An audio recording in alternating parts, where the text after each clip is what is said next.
دوستو یاد رکھنا، تگڑا اور مضبوط جوان پتہ کون ہوتا ہے؟ جس کی نظریں پوری طرح اس کے کنٹرول میں ہوں۔ یہ علامت جوانی ہے۔ جس آدمی کا پوری طرح، دو لوگ دنیا میں کبھی کوئی کارنامہ سر انجام نہیں دے سکتے، ایک جو حرام کھاتا ہو، ایک جس کی نظر ناپاک ہو۔ محمد بن قاسم جب یہاں آئے تھے نا، تو ایک دن بڑے پریشان تھے، تو ایک بزرگ کہنے لگے آپ کیوں پریشان ہیں؟ کہنے لگے راجہ دہر سے مقابلہ ہے اور ہماری فوج تو سندھ کے رستے بھی نہیں جانتی، زبان بھی نہیں جانتی، لڑیں گے کیسے؟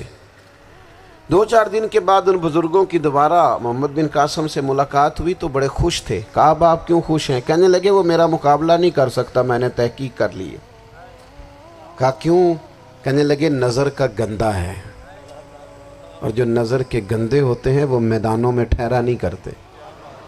میدان کے لیے نکلنے کے لیے پاک جوانی کی ضرورت ہوتی، تطہیر مزاج ہونا ضروری ہوتا ہے، پاکیزہ افکار اور سچی اور سچی ستھری سوچوں کا ہونا ضروری ہوتا ہے۔ اس لیے فرمایا کہ میرا مقابلہ نہیں کر سکتا۔ حضرت عبداللہ ابن حذافہ کمرے میں تھے، تو وزیر کی بیٹی اندر سجی سنوری پہنچ گئی۔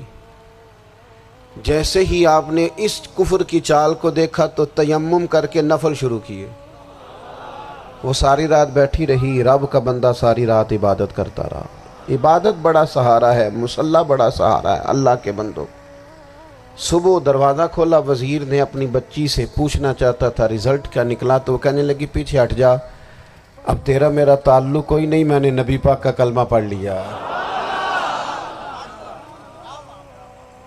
اس نے کہا میں نے بھی زمانہ دیکھا ہے، پر یہ کیا لوگ ہیں، کستوری کے بنے ہوئے، سندل سے دھلے ہوئے، کہ میں ساری رات کمرے میں رہی اور 100 اور 1000 آدمی جس جوان کا مقابلہ نہ کر سکے، اتنا طاقتور جوان کمرے میں رہا اور اسے نظر اٹھا کے نہ دیکھا۔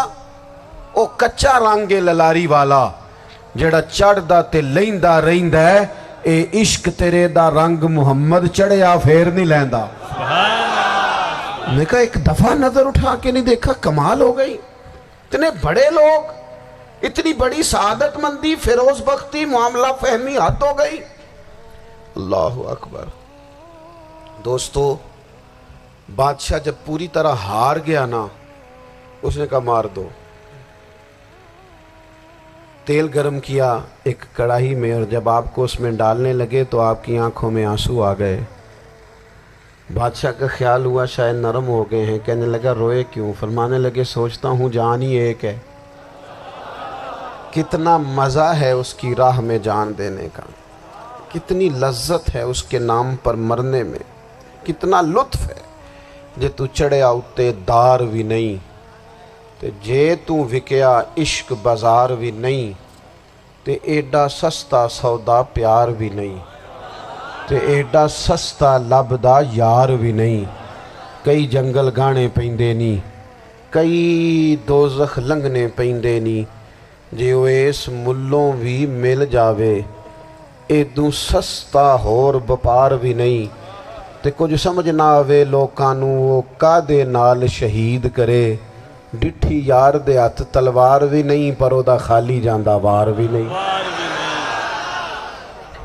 کہنے لگے ایک جان ہے نا، تو دل کرتا ہے ہزاروں ہوتی تو ایک ایک کر کے محبوب کے نام پہ قربان کرتا، جب میرے پاس ہے ہی ایک، کروں کیا؟ حضرت عبداللہ ابن حذافہ رضی اللہ تعالیٰ عنہ جب روئے اور بادشاہ نے یہ بات سنی، تو بادشاہ اٹھ کے کھڑا ہو گیا، سارے وزیروں مشیروں کو کہنے لگا تم نے کہا تھا نا بندہ ضائع کرنے والا نہیں، یہ بھی ضائع کرنے والا نہیں۔ کہنے لگا میرا ماتھا چومو، تم جیسے لوگوں کو قتل نہیں کرنا چاہیے، آزاد کرنا چاہیے۔ عزیز اپنی زندگی سے نا یہ بہت زیادہ ہرس، ہوس، طمع، اور یہ کسی بات کی بھی ہو، ہرس صرف پیسوں کی نہیں ہوتی ہے، شہرت کی بھی ہوتی ہے، یہ بیماری انسان کو اقتدار کی بھی ہوتی ہے، تعریف کی بھی بیماری ہوتی ہے، یہ سارے نقص ہوتے ہیں لوگوں کو، اور معاذ اللہ بعض جبوں کبوں کے اندر بھی ہوتے ہیں، وہاں بھی پنپتے ہیں۔ اپنی زندگی جب تک اس سادگی میں نہیں لاؤ گے جو رسول پاک نے عطا فرمائی ہے، جب لوگ آسانیوں میں پوری طرح الجھ گئے تو پھر وہ دور ہوئے اور کفر چڑھ گیا۔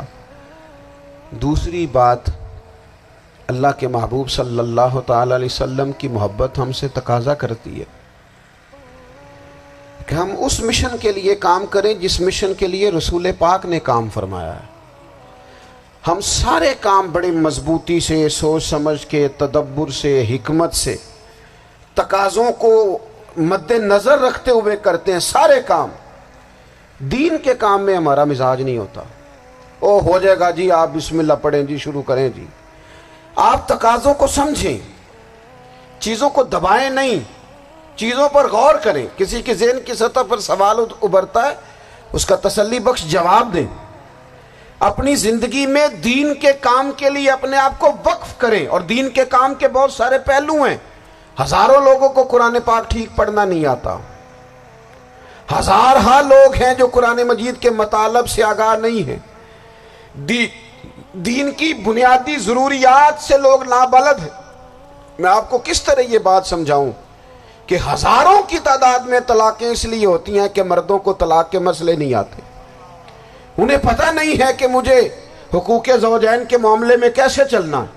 ڈھیر سارے گھروں میں تباہی اس لیے ہے کہ تربیت اولاد کا دینی منہج ہمیں نہیں پتا۔ اپنا حصہ ملائیں دین کے کام میں۔ ایک آدمی کو اگر تو نمازی کرنے میں کامیاب ہو گیا، تیری زندگی بدل گئی۔ وہ دین بیزار لوگ جو ہمارے بیچ بیٹھ کے ہماری نوجوان نسل کو پگڑی اور داڑھی کا نام لے کے بنیادی طور پر دین سے دور کرتے، ایسے نوجوانوں کو دین کا پیغام محبت دے کر دین کے قریب کرنا ہماری ڈیوٹیوں کا حصہ ہے۔ ہمیں ذمہ داری کا احساس کرنا پڑے گا، ہمیں یہ خاص قدم اٹھانا پڑے گا، توجہ دینی پڑے گی۔ مساجد، مدارس، میں آپ سے عرض کروں، اتنی ڈٹ کے مخالفت ہوتی ہے نا مدرسوں کی، اتنی ڈٹ کے۔ میں ادارہ چلاتا ہوں، اس کے چلانے میں جو مشکلات ہیں وہ تو ہم بتا نہیں سکتے آپ کو، اس لیے کہ میری قوم، میرا اس قوم سے تعلق ہے جو نعت خواں امیر کرنا چاہتی ہے، مدرسے نہیں۔ ہاں، نقیب خطیب پیدا کرنا چاہتی ہے، شعر و شاعری کی زندگی کو پروان چڑھانا چاہتی ہے۔ فقط ہمارا ان لوگوں سے تعلق ہے جو لاکھوں کروڑوں روپیہ محافل پہ لگائیں گے، اور قاری صاحب بیچارے اگر مسجد کا کوئی ہونے والا کام کسی وقت بتا دیں گے تو وہ بڑی مشکل آ جائے گی ان کے لیے۔ یہ کیسے ہو سکتا ہے، آپ نے یہ ڈیوٹی بتا دی۔ مدارس، اور جتنا اہم رول دین کو پھیلانے میں مدارس اسلامیہ کا ہے، اتنی زبردست، لوگوں کا خیال ہوتا ہے میری طرح کے لوگ شاید کام کرتے ہیں، ڈیوٹی کرتے ہیں۔ یہ 10-15 لوگ آپ کو نظر آتے ہیں جو آپ کو کہیں میڈیا پر یا ادھر ادھر ڈیوٹی کرتے، مخلص لوگ اپنی جگہ پہ، وہ بھی بڑا ہی کام کر رہے ہیں، جو میڈیا پہ آ کے بھی اخلاص سے اور درد دل سے کو دین کی، ان کی بھی کسی بات کی حوصلہ شکنی نہیں۔ لیکن ہزارہا اساتذہ جو مدارس میں بیٹھ کے پڑھاتے ہیں، جنہوں نے وہ سارے لوگ تیار، آپ سمجھ نہیں سکتے کتنا بڑا کام۔ حفظ کا استاد جو ہوتا ہے نا، اس کی ڈیوٹی 24 گھنٹے ہوتی ہے، فجر سے پہلے، اور اس نے بچوں کو اٹھانا۔ تنخواہ تو ہم انہیں دینا نہیں نہ چاہتے جی، تنخواہ نہیں دے دی انہوں نے، ہمیں مولوی امیر نہ ہو جانا۔ مولوی نو تے سوٹ بھی 27ویں والی رات دے ہے تاکہ کدھر سوان کے عید والے دن پا نہ لوے، چونکہ 27ویں تو بات تے درزی پھڑتا ہی کوئی نہیں، کیوں حضرت؟ ایسے ہی ہے نا، اس وقت تو نہیں نہ لیتا۔ تو ہم چاہتے ہیں مولوی ہماری مرضی کے ہماری طرح کا سوٹ نہ پہن لے۔ مدارس کی مضبوطی، آپ یہ دیکھ لیں، یہ صلاح الدین ایوبی کا تعلق بھلا کس چیز سے تھا؟